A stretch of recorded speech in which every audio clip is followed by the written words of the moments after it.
शिवछत्रपती शिवाजी महाराज यांच्या जयंतीनिमित्त महाविद्यालयामध्ये आयोजित केलेल्या कार्यक्रमाचे प्रमुख वक्ते सन्माननीय प्राध्यापक रणजितजी दांगड सर या कार्यक्रमाचं प्राध्यापक डॉक्टर उपेटे सर, सांस्कृतिक विभाग आणि माझ्या महाविद्यालयातील सर्व माझे सहकारी बंधू आणि भगिनी, मला आज खूप आनंद झाला आहे कारण मी छत्रपतीवरती अगदी पहिल्यापासूनच माझ्या आवडीचे 4-5 विषय आहेत. त्याच्यापैकी एक छत्रपती शिवाजी महाराज हा एक विषय आणि बऱ्याच दिवसानंतर मी अतिशय विनम्रपणे सांगू इच्छितो की मला जसं हवं असतं तसं भाषण मला जायचं, एक बॅलन्स होतो. छत्रपतींच्या जीवनावरती प्रकाश टाकताना प्रसंगापेक्षा त्यांच्या पैलूंवरती प्रकाश टाकणं हे खूप महत्त्वाचं असतं. कारण छत्रपतीला न्याय देणं म्हणजे त्या वक्त्यांची एक कसब असते, त्या वक्त्यांचं एक प्रभुत्व असतं आणि अतिशय स्पष्ट शब्दात ठाम विचारानं अनुभवातून आपल्या अतिशय सुंदर असं त्यांचं विवेचन आज आपल्याला ऐकायला मिळालं.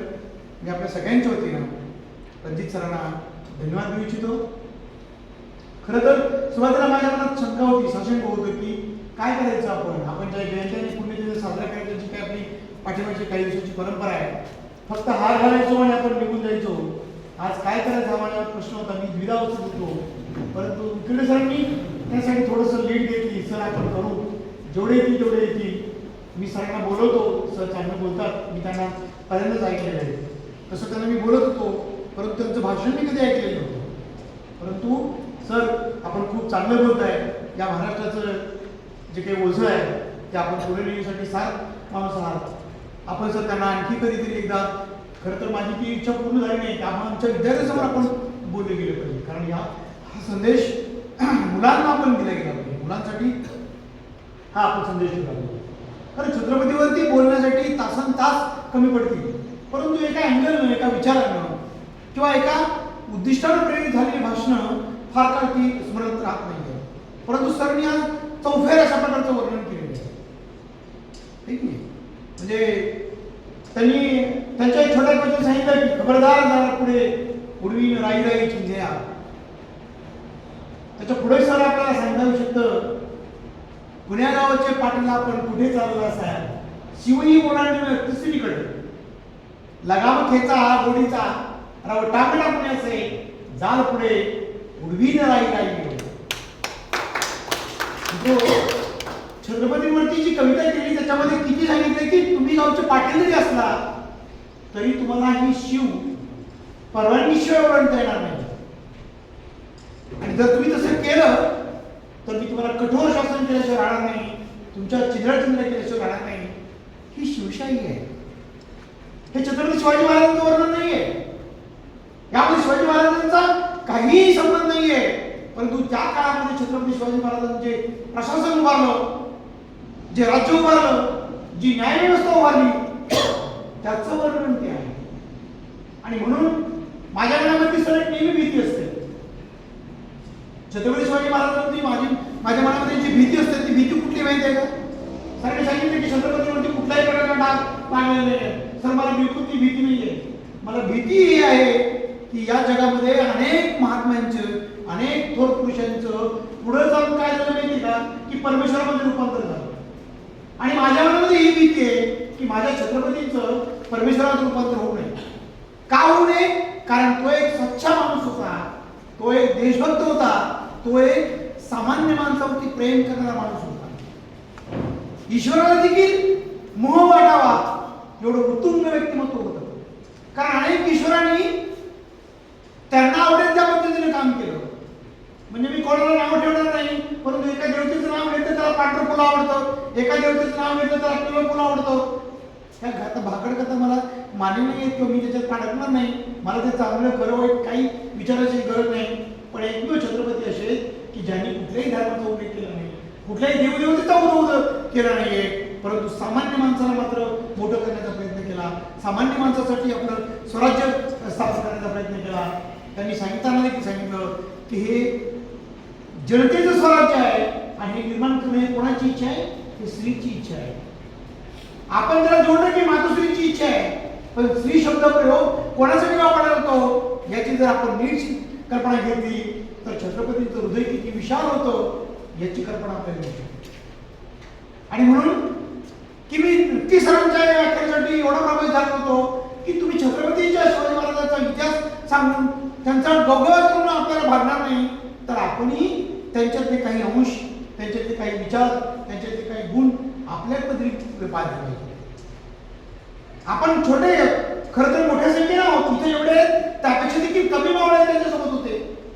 अगदी अगदी अगदी छोटीशी मावळ्यांची संख्या त्यांची होती, लहान वयातली ही मुलं होती. एकत्र येऊन हिंदवी स्वराज्य उभारण्याची ते शपथ घेतात काय आणि ते करून दाखवतात काय. आपण काय करणार नाही का? आपली काही जबाबदारी नाही का? ठीक आहे, भले आपल्याला काही फार मोठी गोष्ट होत नाही, परंतु छोटी छोटी तरी गोष्ट होणार नाही का? या समाजामधून ज्या काही अनिष्ट प्रथा आहेत त्या दूर करण्याची ताकद नाही का आपल्यामध्ये? आपल्या महाविद्यालयातील एक प्राध्यापक छत्रपती शाहू कॉलेजमध्ये गेला आणि त्याची लहानपणापासूनची सवय होती की गंध लावायचा. त्याला अनेक वेळी सांगायचे सगळे काय कशासाठी गंध लावतो, का लावतो. तो म्हणायचा मला सवय लागली, आता मला त्याशिवाय करमत नाही, मी लावणार. भारतीय राज्यघटनेने दिलं त्याला स्वातंत्र्य आहे, तो काही विषय नाहीये. त्याला लावावं की न लावावं हा आपला भागच नाहीये. परंतु जेव्हा तो शाहू कॉलेजमध्ये गेला तेव्हा तिथल्या प्रोफेसरनी त्याला नीट सांगितलं की तू गंध लावला म्हणजे काय फार बिघडणार नाही, किंवा नाही लावला म्हणजे काय जग सुधारणार नाही, बिघडणार नाही. परंतु एक प्रोफेसर म्हणून तुझी आयडेंटिटी आहे आणि तू केमिस्ट्रीचा प्रोफेसर आहे, तुझ्याकडे सायंटिफिक व्ह्यून बघण्याचा जो दृष्टिकोन आहे तो दृष्टिकोन आम्हाला अपेक्षित असतो. म्हणून आम्हाला असं वाटतं. किती सुंदर इंटरप्रिटेशन, किती सुंदर विश्लेषण आहे. आणि सर तुम्हाला सांगतो की हा माणूस वयाच्या 35व्या वर्षानंतर त्याने गंध लावायचा बंद केला. म्हणजे 35 वर्षाची त्याची लहानपणापासूनची सवय होती ती त्याने मोडली आहे. मी मुद्दाम म्हणून उदाहरण आपल्याला काय सांगतो की आपणही आपल्या छोट्या छोट्या गोष्टी, मी म्हणत नाही गंधावर, माझं ब्लेम नाही आहे गंधावरती किंवा गंध लावा किंवा वाईट लाव असं माझं बिलकुल मत नाही. मी एक एक्झाम्पल देतोय की आपणही आपल्यामध्ये बदल करायला सुरुवात करायला काय अडचण आहे. झालं गेलं गंगेला मिळालं, इथून पुढं आपल्यामध्ये थोडी थोडी बदल करायची काय का का आपला फरक पडतो. मी म्हणतो की मनुष्य, ॲडम स्मिथनं सांगितलं की मनुष्य हा उपजत स्वार्थी आहे. त्याने स्वार्थी शब्द वापरलेला नाही, उपजत त्याला काय करत स्वतःचं हित करत असं तो म्हणतो. त्याला स्वार्थ शब्द वापरलेला नाही. मनुष्याला उपजतच स्वतःचं हित कळतो म्हणून इकॉनॉमिक्स तयार झालं. काय माझ्या फायद्याचं आहे, काय माझ्या तोट्याचं आहे, काय मला नको आहे, काय मला हवं आहे, इथून इकॉनॉमिक्स सुरू होतं आणि ते माणसाच्या आयुष्यापर्यंत पोहोचतं. की मोठं झालं त्याच्याही पुढच्या 7 जन्मांची काळजी करावी वाटते, माझ्या 7 पिढ्यांची काळजी करावी वाटते. पण इकॉनॉमिक्स शिकताना की मनुष्य प्राणी प्रतिवृत्ती जीवन राहायला पाहिजे, एवढं तर चालत करायला पाहिजे. आपण सगळे एक जिरण एका विषयाने एकत्र आलेला असतो, एक समाज म्हणून एकत्र आलेला असतो, याची तरी जाणीव असली गेली पाहिजे. आजची जी धर्माची, राजकारणाची, नेत्यांची ही जी भाषा आहे ती खरंच तुम्हाला वाटतं का की आपल्या सगळ्यांना शेवटपर्यंत घेऊन जाईल? वाटतं का तुम्हाला सगळ्यांना कुठल्याही एकावरती शाश्वत आहात का आपण? मी ते करायला तयार आहे. कोणी धर्माचं राजकारण करायला तयार आहे, मला तुम्ही सांगा या धर्माच्या राजकारणामध्ये मला शाश्वतता मिळते, मी तुमच्याबरोबर यायला तयार आहे. कोणी जातीचं राजकारण करत असेल, मी तुमच्याबरोबर यायला तयार आहे. पण ही जात तुम्हाला सगळ्यांना एकत्र बांधणार आहे का? ही समाजात एकत्र ठेवणार आहे का? छत्रपतींच्या शिवराज्यामध्ये ही संकल्पना होती की आपण सगळे एक आहोत, आपण सगळे एका ध्येयाने प्रेरित आहोत की इथं कुणी भुका मरला पाहिजे, इथं सगळ्यांना अन्न मिळालं पाहिजे. छत्रपतींनी सोन्याचा नांगर फिरवला याचा अर्थ पहिल्यांदा त्यांनी शेतीला प्राधान्य दिलं, उद्योगाला प्राधान्य दिलं की माझ्या शेतकऱ्यांच्या शेतातली भाजीच्या गठ्यालाही हात लागता कामा नये ही शिकवण त्यांनी दिली होती. कारण इथला सामान्य माणूस जगला गेला पाहिजे ही त्यांची धारणा होती. युद्ध केलं, लढाई केल्या, औरंगजेबाला हरवलं, हे त्यांचं मोठेपण आपण बाजूला जरी ठेवलं तरी लहान लहान गोष्टीमध्ये त्यांचं जर तुम्ही बघितलं तर या माणसाने किती आयुष्य सहन केलं या गोष्टीची कल्पना केली तर आपल्यामध्ये ती सहनशीलता का नाही हा मला प्रश्न विचारतो. 23 मनाच्या सोन्याच्या सिंहासनावरती बसणारा माणूस हातामध्ये एवढं मोठं रणगाणं सैन्य असणारा माणूस ज्यावेळेस वेळ पडते त्यावेळेस गुडघे टेकून जमिनीवरती उभा राहून मनसबगिरी स्वीकारायची पाळी जरी आली तरी तेवढा अपमान सहन करून स्वराज्य उभारण्याची संकल्पना डोळ्यात ठेवतो. हा अपमान त्यांनी सहन केलेला आहे. हा छत्रपती शिवाय दुसरा कोणी राजा स्वीकारू शकले नसता. आपला इतिहास पाठ आहे, माहिती आहे सगळ्यांना की ज्यावेळेस त्याला मनसब स्वीकारायची वेळ आली होती त्यावेळेस त्यांना ती मनसब कशी स्वीकारायची माहिती आहे की जमिनीवरती गुडघे टेकून दोन्ही हात पुढे करून तलवार स्वीकारली होती. इतका घोर अपमान राजाशिवाय कोणी स्वीकारू शकले नसता. ज्यावेळेस तह केला गेला होता तेव्हा प्राणांची बाजी लावून लढलेले सगळे किल्ले एका क्षणात त्यांची तयारी झाली होती.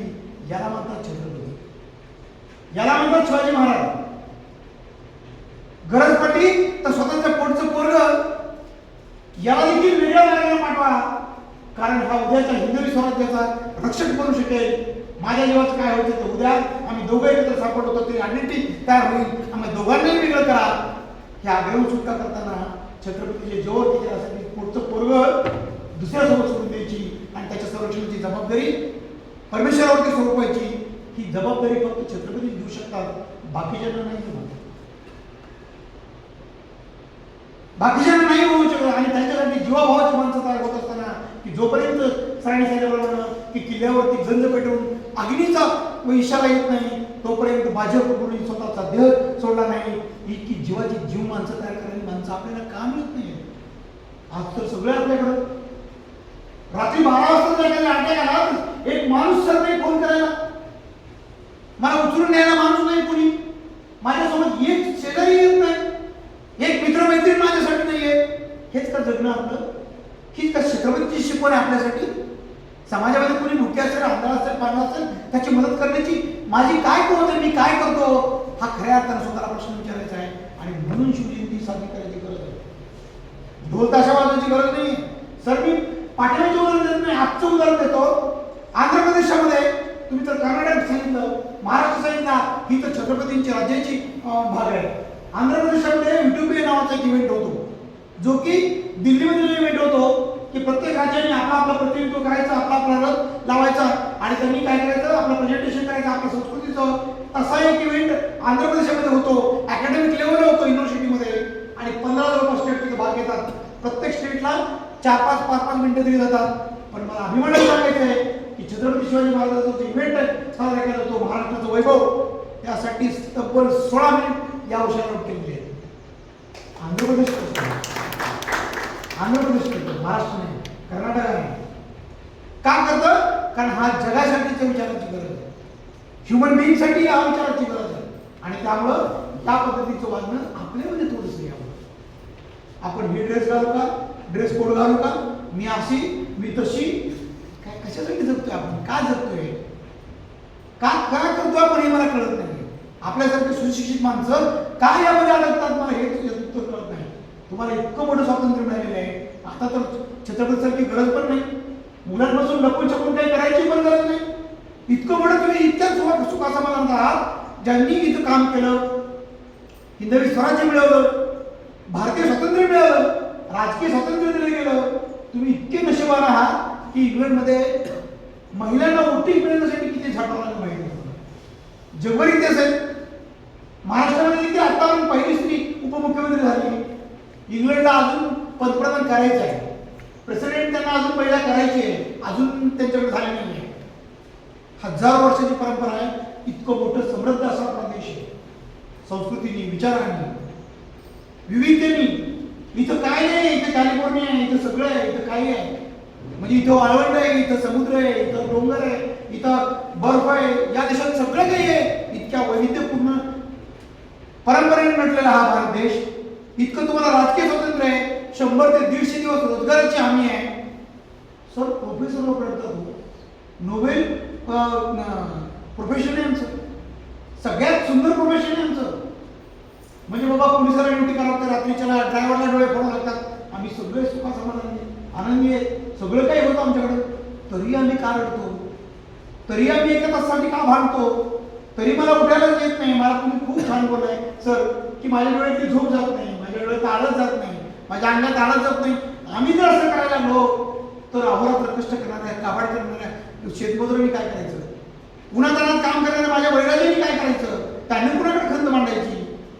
आपल्याला चांगले कपडे घालायला मिळतात, चांगलं अन्न मिळतं, चांगला निवारा मिळतो, चांगल्या ॲटमॉस्फिअरमध्ये राहायला मिळतं. वारंवारपणे जिथं डिसिप्लिन पाळलं जाते, जिथं वेल क्वालिफाईड लोक आहेत अशा समुदायामध्ये आपल्याला राहायला मिळतं. तरीही आपण आनंदी नाही, तरीही आपण पुजलेलो आहोत, तरीही आपण एखादं काम सांगितलं की नाही सर मला खूप महत्त्वाचं काम आहे. काय काम आहे? माझ्या बाळाला सोडायला जायचं. अरे काय काम आहे तुला? दररोजच काम आहे ना, तुझी ड्युटी तरी कर. पण तरीही ना सर माझ्याकडे, सर मला काय काम आहे? नाही सर मला, म्हणजे नको सांगायला पण नको, म्हणजे 4 चौकामध्ये इतक्या गोष्टी सांगायला पण नको. मी म्हणतो ठीक आहे बाबा जा तू तुझं काम कर, तुझ्या अजून काय बंद पडणार नाही. बंद पडले तरी पुन्हा कोणतरी सॉल्व्ह करू लागेल, पुन्हा कोणतरी येईल इथं, कारण आपण शेवटी नाही आहे, आपण पण येणार नाहीत, आपण पण जाणार आहेत. पण जे काय आपण आहोत, जेवढं काय आपल्याला आयुष्य मिळालं, जी काही संधी मिळाली, सिनियर कॉलेजमध्ये प्रोफेसर होण्याची संधी एवढी सोपी गोष्ट नाही आहे. खूप नशिबान आहेत आपण, टक्क्यामध्ये पण नाही आहे. मी सांगतो 1% पण नाही आहे तुम्ही, म्हणजे 0.something% आहात. इतक्या उच्च कोटीवर आहात, तरी देखील शासन आपल्यासाठी, समाज आपल्यासाठी लाखो रुपये खर्च करायला तयार आहे, करोडो रुपये खर्च करायला तयार आहे. आणि तो करतो, त्यांच्या पैशाला आपण जगतो. या समाजाचं उत्तर देतो कोण फेडणार आहे? ज्यांना सरकारकडून 1 रुपया मिळत नाही, काबाड कष्ट करून केलेली मजुरी देखील नीट मिळत नाही, धनदांडगे लोक त्यांना नीट वागवत नाही, चांगल्या शब्दाने बोलत नाही. इथं आम्ही तुम्हाला रिस्पेक्ट बोलतो, रिस्पेक्ट नाही ऐकतो, समाजाचा पैसा देतो, तरी तुमच्या आम्ही काळच का जात नाही? का वाटत नाही मला पुस्तक वाचली पाहिजे? मी लायब्ररीमध्ये आदेश दिलाय की कमीत कमी तुमच्याकडच्या नावावरची पुस्तकं मी बघणार आहे, एकदा रिन्यू तरी करत चला. इतकी मरगळ परवडणार का आपल्याला? या सगळ्यांचं विचारभावना आपण सगळ्यांनी ठेवावं. आपल्या आयुष्यामध्ये भलं काही खूप मोठं काही नाही करता आलं तरी किमान माझी बाजू चांगल्याची होती, मी थोडंसं सपोर्टिंग होतो, पॉझिटिव्ह होतो. एवढी जरी आजच्या शिवजयंतीनिमित्त आपण विचार घेऊन गेलात. मला माहिती आहे की आपण सगळे कोणालाही मी कंपल्शन केलं नव्हतं, तरी आलात. जे सगळे आले त्यांनाही धन्यवाद, जे आले नाही त्यांच्या कामालाही धन्यवाद. आपल्या सगळ्यांना धन्यवाद देऊन थांबतो. सर पुन्हा एकदा आपण आलात, आमच्याकडे त्याला मान दिला. आपल्या सगळ्यांचं मी आमच्या संस्थेच्या वतीने मी धन्यवाद व्यक्त करतो आणि थांबतो. जय हिंद.